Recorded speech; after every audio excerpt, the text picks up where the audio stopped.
So market keeps on, sort of reacting to whatever political development happens. If you saw after state elections, whatever outcome came, market reacted very differently than the expectations. But from then to now, there was a narrative building that NDA government might not come back or might come back with sort of weak seat tally. I think in last 3-4 months post Pulwama attack and all, it has changed big time. And I think currently the market is factoring in that NDA government will return, whether between 250 to 300 seats, it could be even more. So I think markets are right now expecting continuity of the government, continuity of the policies of this government. And if that happens, I think market will be comfortable and the normal India story will continue. In case suppose and there is any adverse outcome happens, India does not make any government, there is some disappointment in terms of seat tally and a hung parliament kind of situation comes, that will be very disappointing for market. You might see foreigners might questioning the continuity of the policy, reform, growth story for short term. Though one thing we have seen over a period of time, elections might have an impact in the shorter term, but over medium to long term, elections outcome have not had much structural impact on India, because India story is fairly robust story, and it is a story of domestic growth, domestic consumption. So I think that continues to be well. But of course, a strong, good government can give an impetus to it. A strong, good government can reform it and put into a different orbit. And that's what market would be very happy, that if there is a continuity of the current government, market's faith in its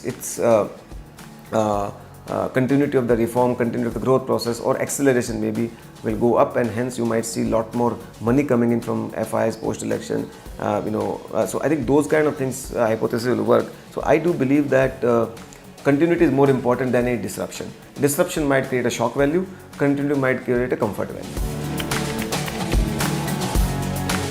If there is a meltdown in the market for some reason, obviously the sectors which are most owned will take the knock first, because the investor who invested into that will have to get out. So, and which we saw even last year, that we had overweight situation, over ownership in mid caps and small caps, overweight in some of the financials. So any situation changing, you might see some of the impact coming them, which would be sharper than the market, because you will sell only what you have. So and the risk management is key in the market. You cannot assume an all good scenario and invest. There will be periods of volatility. There will be markets react to even smallest thing in a shorter time, and that can kind of create risk. So rather than, I would say that your portfolio volatility should be managed, and the only way one can manage is avoid risk and have a long horizon. And some of the sectors which are not as easy to understand, very complex, has lots of open variables for them to become successful. One should avoid those kind of sectors which are very difficult to manage risk on.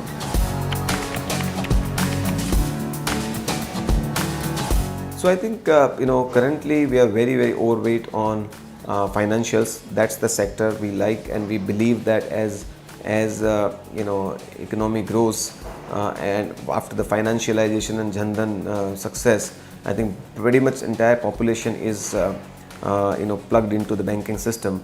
5 years ago, 40% of the population was not plugged into the system.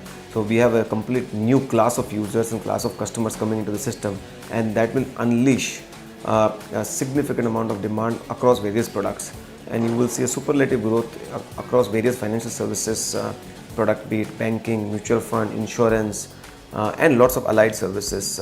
Secondly, I think investment is happening a lot in the country. Last 5 years, we had a good amount of investment happening in the public infra side. We are beginning to see private investments picking up in the country, across various segments. Of course, they are not very bulky in nature, but we are seeing green shoots happening, and we have not. This is happening almost after a period of 8-10 years, and capacity utilizations have already gone up. And the third basket, which we are very positive, is on the consumption, especially consumption which will capture on the rising aspiration of India, on the premiumization, so on the higher end, not only on the So on a on a discretionary part of the consumption, we are seeing huge amount of changes happening. Demand is changing. I mean, we have seen movies doing 100 crores on an average, which was never there before. Now this is part of that consumption basket, right? We are seeing people spending a lot out on the eating. QSR ends up being a big part of this beneficiary. So you are seeing suddenly a big growth happening in the spurts which was not there before. So idea is to capture consumption which is discretionary and captures the premiumization and rising aspiration of India. One of the stock which we are very, very bullish is on ICICI Bank. It is part of the financial basket, so I think growth is very much there. But more importantly, this bank has gone through a reasonably tough period because it was a corporate facing bank. It has an NPA issues and also a bit of internal leadership issues. If you see, both are getting addressed right now. NPA cycle is more or less behind. Economic uptick is coming with IBC getting implemented. Resolution of cases are happening, and NPA as an overall percentage of the overall balance sheet has significantly come down. Incrementally, it doesn't look that it will create any more stress. Retail side is growing very, very well. Its franchise is very well in place. CASA is about 40% plus and growing well. Retail portfolio is growing at 20% plus, and it has very rich subsidiaries in terms of product portfolio, whether it is life insurance, general insurance, and they are also creating values. So this is one bank which we believe that over next 3 years, as the new management accelerates the growth, as economic tailwind supports the growth, you will see its ROE going up closer to 18-19%. It's also one of the very under-owned stock by most of the foreigners. So we will see as the result starts coming in, they will the faith in the story will get reinforced, and you will see re-rating happening.